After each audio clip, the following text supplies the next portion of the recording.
Do you know the best thing about relationships? There is always something to learn. In today's episode, I'm diving into the top lessons that I've learned from my relationship. So let's get to it. Welcome to the School of Self-Image, where personal development meets style. Here's your hostess, Master Life Coach, Tonya Leigh. Hello, my gorgeous friends. Today, I'm going to talk about a topic that I don't discuss that often, but I'm asked about it a lot, and that is my relationship. Now, I want to make a disclaimer here that I do not consider myself a relationship expert.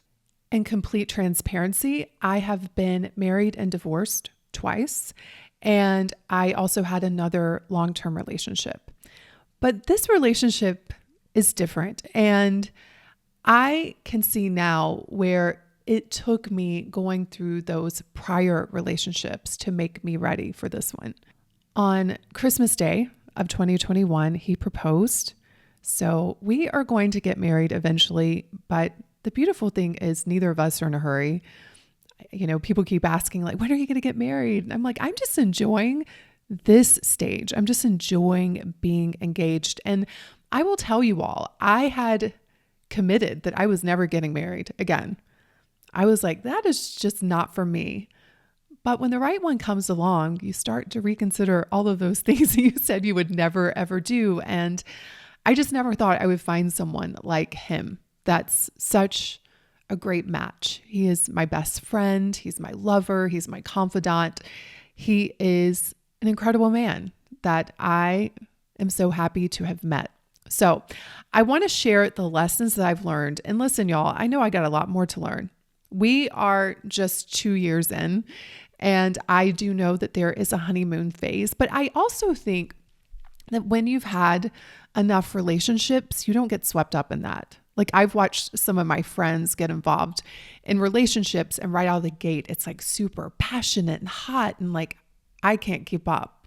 I'm like, whoa.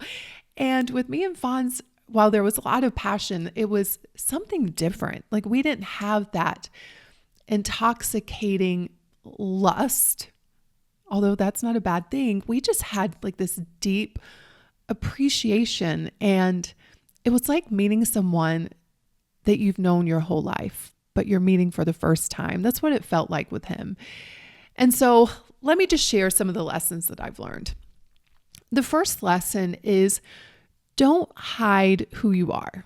When I met Fonz, that's his name. Actually, it's Alfonso, Fonz for short.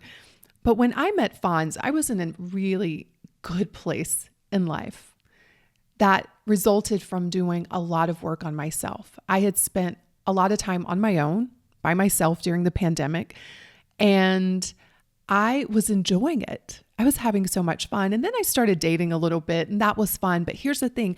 I was not interested in another relationship, or at least I didn't think I was. That was not a priority.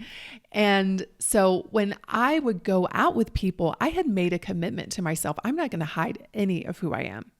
I'm going to put it all out on the table from the beginning so that if I'm not a match with someone, we're not going to waste each other's time. I'm not going to try to pretend to be someone just so someone likes me. I'm going to be who I am and let that decide whether that person's attracted to me, and hopefully they'll do the same. And so I'll never forget my first date with Fonz. I shared some things with him that he was like, whoa, I've never had someone be so honest this soon.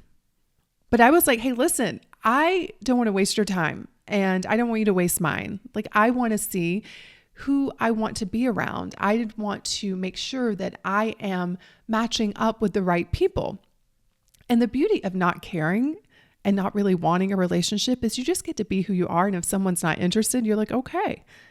And again, I had done a lot of work on myself, and I was so happy with who I was that I didn't need that approval from someone else. And so it just allowed me to date from this really open and exciting place versus from a place of not enoughness. I need you to like me. I need you to approve of me. And that energy is actually really repelling.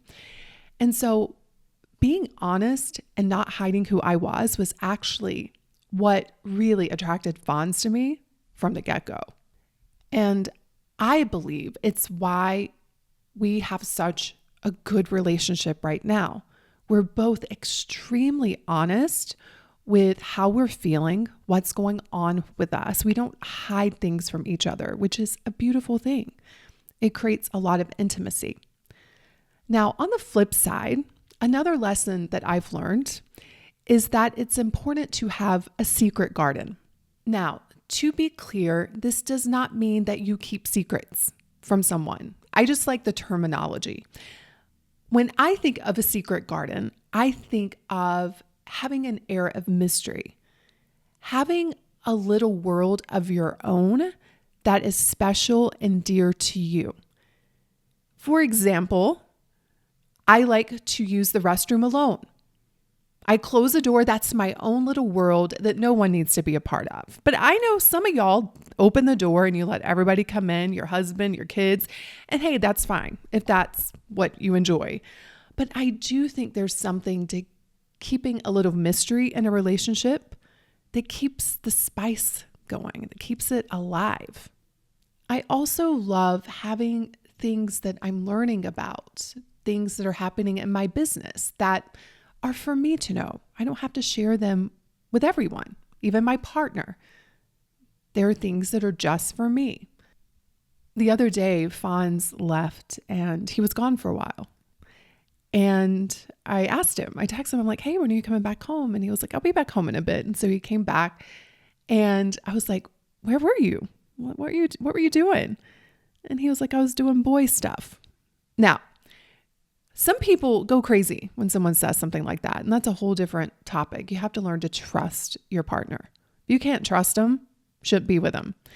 And I do trust Fonz immensely. But I know that he has his own little secret garden. And I also have an idea of what he does in that secret garden. I think he was off playing chess with his dear friend David. He loves to play chess. But it keeps it fun and exciting to have your own life. And then you come back together and you're both fulfilled because you're doing things in your own world. And then you get to share your worlds with each other. I also think it's important that you fill your own cup. If you're always looking to your partner to fill your needs, you're going to be greatly disappointed. Your partner is not meant to fulfill all of your needs. But yet that's the pressure that we put on them. I've done that before in previous relationships, and it's just not fair to that person, and it's not fair to you. Because that person cannot give you everything that you need, nor should they. It is up to you to fill your own cup. And for me, I know that in order to fill my own cup, I need to have more than just my partner. I need to have friends. I need my team on my, in my business. Like I need my family. If I expect Fonz to fulfill all of those needs, he's going to be exhausted. He's going to be resentful, and he's not going to be successful at it because he can't. There are certain things that I want to do that he has no interest in. For example, I like to ski. He does not. He tried it once and that was enough. So if I'm always saying, hey, you need to come ski with me, then he can do it, but he's not going to enjoy himself and he's going to end up being resentful. So instead, I have friends that love skiing. I can go skiing with them. He loves to play basketball. I am not good at basketball, but he has his friends that he gets to go and play basketball with, and I can go and watch him if I so choose, but he doesn't need me to do that for him. We both have community around us that helps us to fulfill our needs and to fill up our own cup. And filling up our own cup also means self-care and taking care of ourselves. But the beautiful thing is when you fill your cup up, then your partner gets to drink from it. You both get to nourish each other when you're focused on taking care of yourself and fulfilling your own needs. The next thing that I've learned might be a little controversial, but hear me out. I've learned that you really need to treat your relationship like a business.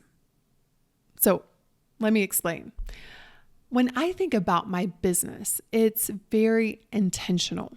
Like we get together every year and we think about like, what are our goals? What's our vision? What's our mission? We talk about our milestones that we want to have. We talk about our values as a company. And it really just sets the tone and creates a container for magic to happen. And I feel like relationships should have the same approach. This past year, I was inspired by my friend Jennifer Hootie. Her and her partner, they have relationship retreats. And we were talking about it and I'm like, oh my goodness, I want to do one of those. And so when Fonz and I went to Italy, we spent a couple of days just focused on our relationship. And I treated it like a business meeting. I brought my notebook. I set aside time for play and relaxation so that we could be our most creative. Again, all of the things that I would do for a business retreat, I did for our relationship retreat. And that time just made sure that we're on the same page, that we're wanting to go in the same direction, that we share similar values. And also it's beautiful to have those deep conversations about like, hey, what are your personal goals? Like, what do you want to create? And how can I support you? What are you afraid of? What do you foresee as maybe being your obstacles? Like, let's do it together. And it was such a beautiful thing. And it's something that I want to continue to do because I care for my business so much. And so I take time out for my business. I think a lot on my business. We have business meetings to make sure that the business is being cared for. But we don't do that for our own relationships. And then we wonder why they struggle. Extraordinary relationships require focus, attention, nurturing. And yet we'll give our business more attention than we give our relationships. But relationships are, to me, the most important part of a well-lived life. And so, yeah, I do like thinking of my relationship as a business because if I know anything, I take care of my business. And I want to take care of my relationship as good as, if not better than my business. So that is another lesson that I've learned. Another one is understand your partner's love language. Many times we love someone the way we like to be loved. But I've learned that magic happens when you get to know like how your partner loves to be loved. That's the type of sacrificing that we do to have great relationships. We think about the other person. We want to make sure that they feel seen and understood and loved. And the beautiful part is when you do that, usually, most of the time, it's reciprocated back to you. And I just love Fawn so much. I want him to feel loved. I want him to feel appreciated. I want him to feel seen. And so I do what I can to offer him that. And then it's so beautiful how he gives it back. It's like we can't outlove each other. It's like a competition in our house, like who can love each other the most. So I'm not sitting around thinking about, is he loving me properly? I'm spending so much time thinking about how can I love him better? I was with one of my girlfriends recently. Actually, there was a group of us together and we were talking about her relationship. You know, she's looking for someone and one of her desires is that she wants to be with a man that adores her.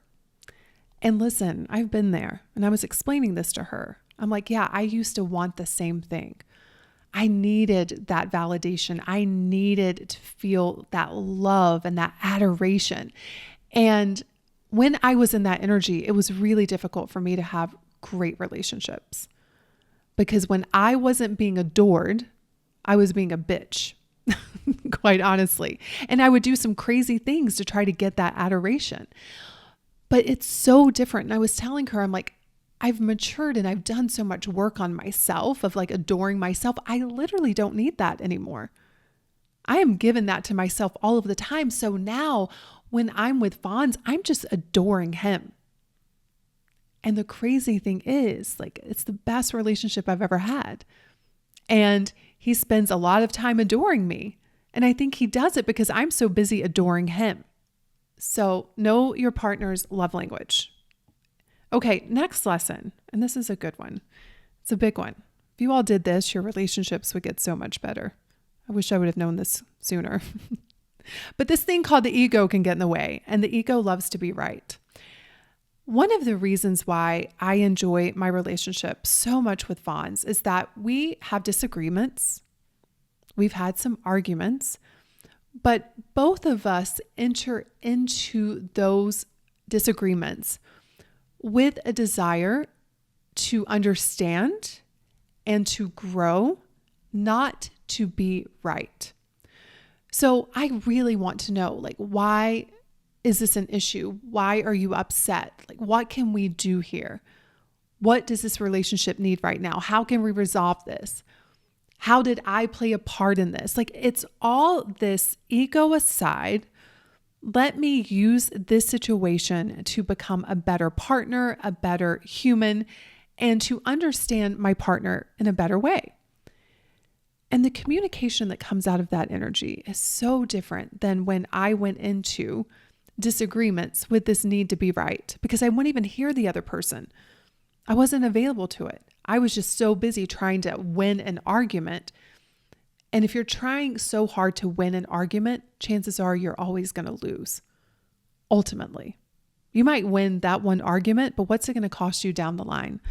And so, yeah, for the two of us, I feel like we argue really well. And I think that's the reason why. The last thing that I'm going to share, I think it's so important if you want to have a great relationship, is to make date nights a priority.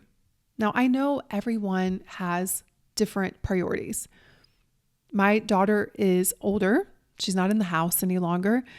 And so I have a lot more freedom than a lot of people. But no matter if you have little babies at home, can you carve out an hour or two for your partner?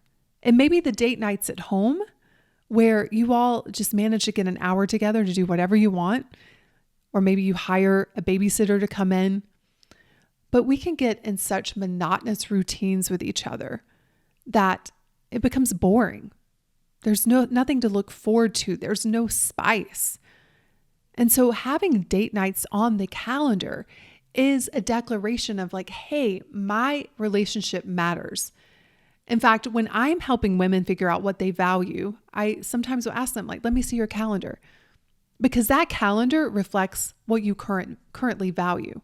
If your relationship is not on that calendar and you're struggling with your relationship, it's quite interesting. Have you made it a priority? If not, make sure the things that are important to you are on the calendar. And that's why we always have date nights. And they're one of my favorite nights. We love to go out with friends sometimes, and sometimes it's just the two of us, but it's just a chance for us to get out, get dressed up, and say, you matter. You matter enough to me that we make this a priority. And we take turns planning date night. I think that's important. And we try to outdo each other on date night. I'm like, you know what? My date night was better. And then he comes back and he surprises me with the next one. But it's fun. It's fun growing and evolving and using relationships to be a better version of yourself. And these are just a few of the lessons that I've learned that's allowing me to do that. And I have so many more lessons to learn. And that's the beauty of life, my friends. Listen, I would love to hear from you. What are the biggest lessons that you've learned from your relationship? Come find me on Instagram at Tonya Leigh and let me know. Thank you all for tuning in this week, and I will see you on the next episode. Hey, have you grabbed your free copy of the School of Self-Image Manifesto? If not, what in the world?